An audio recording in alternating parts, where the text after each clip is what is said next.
ओम नमः चंडिकाय। नवरात्रि का चौथा दिन कूष्मांडा। सुराशं पूर्णकलशं रुधिराप्लुतमेव च दधाना हस्तपद्माभ्यां कूष्मांडा शुभदास्तु मे। माँ दुर्गा के चौथे स्वरूप का नाम कूष्मांडा है। अपनी मंद हल्की हंसी द्वारा ब्रह्मांड को उत्पन्न करने के कारण इनका नाम कूष्मांडा पड़ा। नवरात्रों में चौथे दिन कूष्मांडा देवी के स्वरूप की उपासना की जाती है। इस दिन साधक का मन अनाहज चक्र में स्थित होता है, अतः पवित्र मन से पूजा उपासना के कार्य में लगना चाहिए। माँ की उपासना मनुष्य को स्वाभाविक रूप से भवसागर से पार उतरने के लिए सुगम और श्रेयस्कर मार्ग है। माता कूष्मांडा की उपासना मनुष्य को आदि व्याधियों से मुक्त करके उसे सुख समृद्धि और उन्नति की ओर ले जाती हैं। अतः अपनी लौकिक पारलौकिक उन्नति चाहने वालों को कूष्मांडा की उपासना में हमेशा तत्पर रहना चाहिए। पांचवा अध्याय देवी की स्तुति, अंबिका के रूप में प्रशंसा। ऋषि बोले, पूर्व काल में निशुंभ और शुंभ नामक असुरों ने अपने बल के घमंड में आकर इंद्र के हाथों से तीनों लोकों का राज्य और यज्ञ भाग छीन लिए। वे ही दोनों सूर्य, चंद्रमा, कुबेर, यम और वरुण के अधिकार का भी उपयोग करने लगे। वायु और अग्नि का कार्य भी वे ही करने लगे। उन दोनों ने सब देवताओं को अपमानित, राज्य भ्रष्ट, पराजित तथा अधिकारहीन करके स्वर्ग से निकाल दिया। उन दोनों महान असुरों से तिरस्कृत देवताओं ने अपराजिता देवी का स्मरण किया और सोचा, जगदम्बा ने हम लोगों को वर दिया था कि आपत्ति काल में याद करने पर मैं तुम्हारी सब आपत्तियों का तत्काल नाश कर दूंगी। यह विचार कर देवता गिरिराज हिमालय पर गए और वहां भगवती विष्णु माया की स्तुति करने लगे।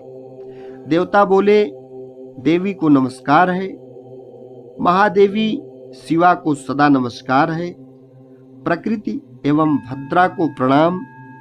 हम लोग नियम पूर्वक जगदम्बा को नमस्कार करते हैं। रौद्रा को नमस्कार है, नित्या, गौरी एवं धात्री को नमस्कार है।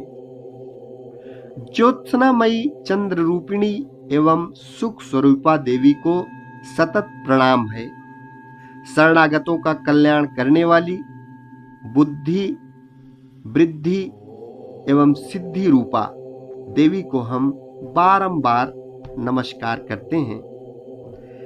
नैऋति यानी राक्षसों की लक्ष्मी, राजाओं की लक्ष्मी तथा सर्वाणी यानी शिवपत्नी स्वरूपा आप जगदम्बा को हम बारंबार नमस्कार करते हैं।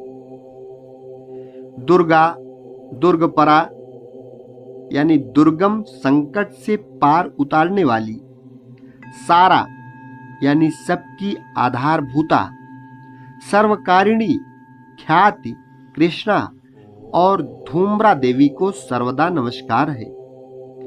अत्यंत सौम्य तथा अत्यंत रौद्र रूपा देवी को हम नमस्कार करते हैं। उन्हें हमारा बारंबार प्रणाम है। जगत की आधारभूता कृति देवी को बारंबार नमस्कार है। जो देवी सब प्राणियों में विष्णु माया के नाम से जानी जाती हैं, उनको नमस्कार, उनको नमस्कार, उनको बारंबार नमस्कार। जो देवी सब प्राणियों में चेतना कहलाती हैं, उनको नमस्कार, उनको नमस्कार, उनको बारंबार नमस्कार। जो देवी सब प्राणियों में बुद्धि रूप से स्थित हैं, उनको नमस्कार, उनको नमस्कार, उनको बारंबार नमस्कार। जो देवी सब प्राणियों में निद्रा रूप से स्थित हैं, उनको नमस्कार, उनको नमस्कार, उनको बारंबार नमस्कार। जो देवी सब प्राणियों में क्षुधा रूप में स्थित हैं, उनको नमस्कार, उनको नमस्कार, उनको बारंबार नमस्कार। जो देवी सब प्राणियों में छाया रूप में स्थित हैं, उनको नमस्कार, उनको नमस्कार, उनको बारंबार नमस्कार। जो देवी सब प्राणियों में शक्ति रूप में स्थित हैं, उनको नमस्कार, उनको नमस्कार, उनको बारंबार नमस्कार। जो देवी सब प्राणियों में तृष्णा रूप में स्थित हैं, उनको नमस्कार, उनको नमस्कार, उनको बारंबार नमस्कार। जो देवी सब प्राणियों में शांति यानी क्षमा रूप में स्थित हैं, उनको नमस्कार, उनको नमस्कार, उनको बारंबार नमस्कार। जो देवी सब प्राणियों में जाति रूप में स्थित हैं, उनको नमस्कार, उनको नमस्कार, उनको बारंबार नमस्कार। जो देवी सब प्राणियों में लज्जा रूप में स्थित हैं, उनको नमस्कार, उनको नमस्कार, उनको बारंबार नमस्कार। जो देवी सब प्राणियों में शांति रूप में स्थित हैं, उनको नमस्कार, उनको नमस्कार, उनको बारंबार नमस्कार। जो देवी सब प्राणियों में श्रद्धा रूप में स्थित हैं, उनको नमस्कार, उनको नमस्कार, उनको बारंबार नमस्कार। जो देवी सब प्राणियों में कांति रूप में स्थित हैं, उनको नमस्कार, उनको नमस्कार, उनको बारंबार नमस्कार। जो देवी सब प्राणियों में लक्ष्मी रूप में स्थित हैं, उनको नमस्कार, उनको नमस्कार, उनको बारंबार नमस्कार। जो देवी सब प्राणियों में वृत्ति रूप में स्थित हैं, उनको नमस्कार, उनको नमस्कार, उनको बारंबार नमस्कार। जो देवी सब प्राणियों में स्मृति रूप से स्थित हैं, उनको नमस्कार, उनको नमस्कार, उनको बारंबार नमस्कार। जो देवी सब प्राणियों में दया रूप से स्थित हैं, उनको नमस्कार, उनको नमस्कार, उनको बारंबार नमस्कार। जो देवी सब प्राणियों में तुष्टि रूप से स्थित हैं, उनको नमस्कार, उनको नमस्कार, उनको बारंबार नमस्कार। जो देवी सब प्राणियों में मातृ रूप से स्थित हैं, उनको नमस्कार, उनको नमस्कार, उनको बारंबार नमस्कार। जो देवी सब प्राणियों में भ्रांति रूप से स्थित हैं, उनको नमस्कार, उनको नमस्कार, उनको बारंबार नमस्कार। जो जीवों के इंद्रिय वर्ग की अधिष्ठात्री देवी एवं सब प्राणियों में सदा व्याप्त रहने वाली हैं, उन व्याप्त देवी को नमस्कार है। जो देवी चैतन्य रूप से इस संपूर्ण जगत को व्याप्त करके स्थित हैं, उनको नमस्कार, उनको नमस्कार, उनको बारंबार नमस्कार। पूर्व काल में अपने अभीष्ट की प्राप्ति होने से देवताओं ने जिनकी स्तुति की तथा देवराज इंद्र ने बहुत दिनों तक जिनका सेवन किया, वह कल्याण की साधना भूत ईश्वरी हमारा कल्याण और मंगल करें तथा सारी आपत्तियों का नाश कर डालें। उद्दंड दैत्यों से सताए हुए हम सभी देवता जिन परमेश्वरी को इस समय नमस्कार करते हैं तथा जो भक्ति से विनम्र पुरुषों द्वारा स्मरण की जाने पर तत्काल ही संपूर्ण विपत्तियों का नाश कर देती हैं, वे जगदम्बा हमारा संकट दूर करें। ऋषि बोले, राजन, इस प्रकार जब देवता स्तुति कर रहे थे, उस समय पार्वती गंगा जी के जल में स्नान करने के लिए वहां आईं। उन सुंदर भौहों वाली भगवती ने देवताओं से पूछा, आप लोग यहाँ किसकी स्तुति कर रहे हैं? तब उन्हीं के शरीर से प्रकट हुई शिवा बोली, शुंभ दैत्य से तिरस्कृत हुए और युद्ध में निशुंभ से पराजित होकर यहाँ एकत्रित हुए ये समस्त देवता यह मेरी ही स्तुति कर रहे हैं। पार्वती जी के शरीर कोश से अंबिका का प्रादुर्भाव हुआ था, इसलिए ये समस्त लोकों में कौशिकी कही जाती हैं। कौशिकी के प्रकट होने के बाद पार्वती देवी का शरीर काले रंग का हो गया, अतः वे हिमालय पर निवास करने वाली कालिका देवी के नाम से विख्यात हुईं। तदनंतर शुंभ निशुंभ के भृत्य चंड मुंड वहां आए और उन्होंने परम मनोहर रूप धारण करने वाली अंबिका देवी को देखा। फिर वे शुंभ के पास जाकर बोले, महाराज, एक अत्यंत मनोहर स्त्री है जो अपनी दिव्य कांति से हिमालय को प्रकाशित कर रही है। वैसा उत्तम रूप कहीं किसी ने भी नहीं देखा होगा। हे असुरेश्वर, पता लगाइए वह देवी कौन है और उसे प्राप्त कीजिए। स्त्रियों में तो वह रत्न है, उसका प्रत्येक अंग बहुत ही सुंदर है तथा वह अपने श्री अंगों की प्रभा से संपूर्ण दिशाओं में प्रकाश फैला रही है। दैत्यराज, अभी वह हिमालय पर ही स्थित है, आप उसे देख सकते हैं। प्रभु, तीनों लोकों में मणि, हाथी और घोड़े आदि जितने भी रत्न हैं, वे सब इस समय आपके घर में शोभा पा रहे हैं।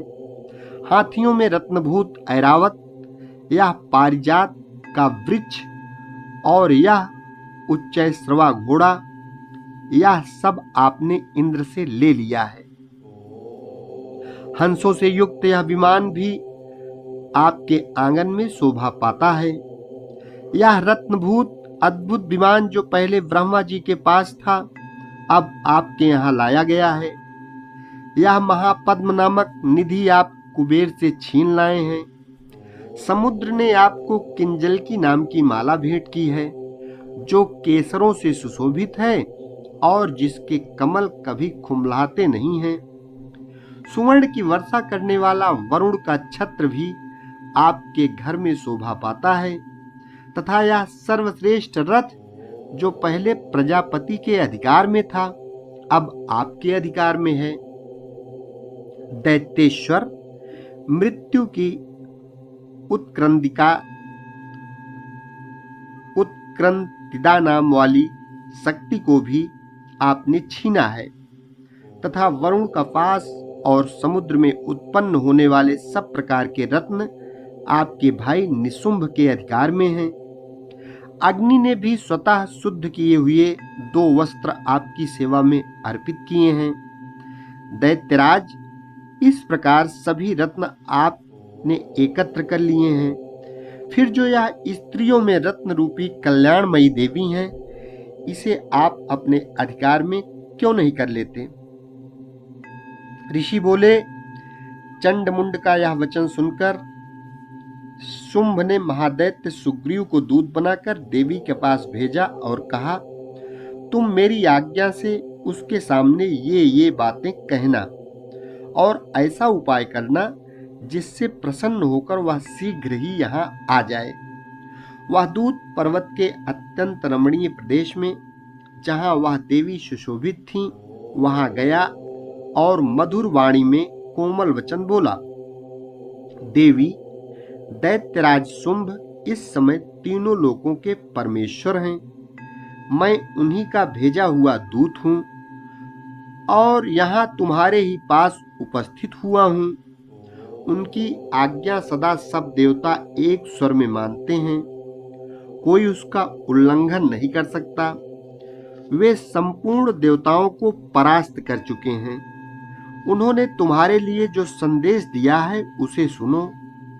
उन्होंने कहा है, संपूर्ण त्रिलोकी मेरे अधिकार में है। देवता भी मेरी आज्ञा के अधीन चलते हैं। संपूर्ण यज्ञों के भोगों को मैं ही भोगता हूँ। तीनों लोकों में जितने श्रेष्ठ रत्न हैं, वे सब मेरे अधिकार में हैं। देवराज इंद्र का वाहन ऐरावत, जो हाथियों में रत्न के समान है, उसे मैंने छीन लिया है। क्षीर सागर का मंथन करने से जो अश्वरत्न उच्चैश्रवा घोड़ा प्रकट हुआ था, उसे देवताओं ने मेरे पैरों पड़कर समर्पित कर दिया है।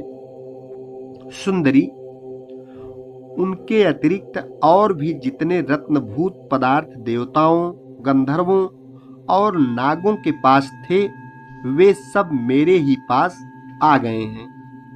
देवी, हम लोग तुम्हें संसार की स्त्रियों में रत्न मानते हैं, अतः तुम हमारे पास आ जाओ, क्योंकि रत्नों का उपभोग करने वाले हम ही हैं। चंचल कटाक्षों वाली सुंदरी, तुम मेरी या मेरे महापराक्रमी भाई निशुंभ की सेवा में आ जाओ, क्योंकि तुम रत्न स्वरूपा हो। इस प्रकार मेरा वर्ण करने से तुम्हें अतुलित महान ऐश्वर्य की प्राप्ति होगी। अपनी बुद्धि से यह विचार कर तुम मेरी पत्नी बन जाओ। ऋषि बोले, दूत के यह कहने पर कल्याणमयी भगवती दुर्गा देवी, जो इस जगत को धारण करती हैं, मन ही मन गंभीर भाव से मुस्कुराईं और इस प्रकार बोली, दूत, तुमने सत्य कहा है। इसमें तनिक भी झूठ नहीं है कि शुंभ तीनों लोकों का स्वामी है और निशुंभ भी उसी के समान पराक्रमी है। किंतु इस विषय में मैंने जो प्रतिज्ञा कर ली है, उसे झूठी कैसे करूं? मैंने अपनी अल्प बुद्धि के कारण पहले से प्रतिज्ञा कर रखी है, उसे सुनो। जो मुझे संग्राम में जीत लेगा, जो मेरे अभिमान को चूर्ण कर देगा तथा संसार में जो मेरे समान बलवान होगा, वही मेरा स्वामी होगा। इसलिए शुंभ अथवा महादैत्य निशुंभ स्वयं ही यहाँ पधारें और मुझे जीतकर शीघ्र ही मेरा पाणी ग्रहण कर लें। इसमें विलंब की क्या आवश्यकता है? दूत बोला, देवी, तुम अभिमान से भरी हो, मेरे सामने ऐसी बातें मत करो। तीनों लोकों में कौन ऐसा मनुष्य है जो शुंभ निशुंभ के सामने खड़ा हो सके? देवी, अन्य दैत्यों के सामने भी सारे देवता युद्ध में नहीं ठहर सकते, फिर तुम अकेली स्त्री होकर कैसे ठहर सकती हो? जिन शुंभ आदि दैत्यों के सामने इंद्र आदि देवता भी युद्ध में खड़े नहीं हुए, उनके सामने तुम स्त्री होकर कैसे टिक सकोगी? इसलिए तुम मेरे ही कहने से शुंभ निशुंभ के पास बेहिचक चली चलो। ऐसा करने से तुम्हारे गौरव की रक्षा होगी, अन्यथा जब वे केस पकड़कर घसीटेंगे, तब तुम्हें अपना गौरव गंवाकर जाना पड़ेगा। देवी ने कहा, तुम्हारा कहना ठीक है। शुंभ बलवान है और निशुंभ भी बड़े पराक्रमी हैं, परंतु क्या करूं? मैंने पहले बिना सोचे समझे प्रतिज्ञा कर ली है, अतः अब तुम जाओ। मैंने तुमसे जो कुछ कहा है वह सब दैत्यराज से आदर पूर्वक कहना, फिर जो उचित जान पड़े वह कर लें। ओम नमः शिवाय। छठा अध्याय, धूम्रलोचन वध। ऋषि बोले, देवी का यह कथन सुनकर दैत्य को बड़ा अमर्ष हुआ और उसने दैत्यराज के पास जाकर सब समाचार विस्तार पूर्वक कह सुनाया। दूत के उस विचार को सुनकर दैत्यराज कुपित हो उठा और वह सेनापति धूम्रलोचन से बोला, धूम्रलोचन, तुम शीघ्र अपनी सेना साथ लेकर जाओ और उस दुष्टा के केस पकड़कर घसीटते हुए उसे बलपूर्वक यहाँ ले आओ। यदि उसकी रक्षा करने के लिए कोई दूसरा खड़ा हो तो चाहे वह देवता, यक्ष अथवा गंधर्व ही क्यों न हो, उसे अवश्य मार डालना। ऋषि बोले, शुंभ के इस प्रकार आज्ञा देने पर धूम्रलोचन दैत्य 60,000 असुरों की सेना साथ लेकर वहां से तुरंत चल दिया। वहां पहुंचकर उसने हिमालय पर रहने वाली देवी को देखा और ललकार कर कहा, अरे, तू शुंभ निशुंभ के पास चल, यदि इस समय प्रसन्नता पूर्वक मेरे स्वामी के समीप नहीं चलेगी तो मैं तुझे बलपूर्वक बालों को पकड़कर घसीटते हुए ले चलूंगा। देवी बोली, तुम्हें दैत्यों के राजा ने भेजा है, तुम स्वयं भी बलवान हो और तुम्हारे साथ विशाल सेना भी है। ऐसी दशा में यदि मुझे बलपूर्वक ले चलोगे तो मैं तुम्हारा क्या कर सकती हूँ? ऋषि बोले, देवी के यह कहने पर असुर धूम्रलोचन उनकी ओर लपका। तब अंबिका ने हुम शब्द के उच्चारण मात्र से ही उसे भस्म कर दिया। फिर तो क्रोध से भरी हुई दैत्यों की विशाल सेना और अंबिका ने एक दूसरे पर तीखे सायकों, शक्तियों तथा फरसों की वर्षा आरंभ कर दी।